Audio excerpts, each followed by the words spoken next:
Like a lot of philosophers, one of the things that I do is try to set up dialogues and discussions that connect not only other philosophers to each other, but philosophers to people working outside of the university.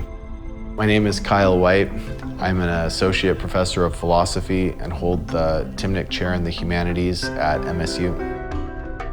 The work that I do stems from who I am, both as an enrolled member of the Citizen Potawatomi Nation, but also as a resident of the state of Michigan. My work is to create dialogue so that communities and tribal nations can connect to scientists from Michigan State to work together in order to be prepared to address environmental issues, especially with respect to climate change.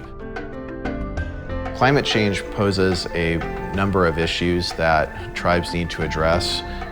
For example, if climate change affects certain plants or animals that are culturally significant for a tribe, then it might be the case that tribal members will no longer be able to participate in those cultural activities if they lose access to those plants and animals. For example, birch basket making is a huge tradition.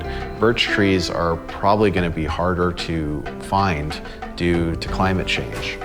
So if it becomes really hard for us to have access to good birch bark, then it's going to be very hard to continue those traditions and customs and so on that are the fabric of our society and that are part of family relations and cultural relations.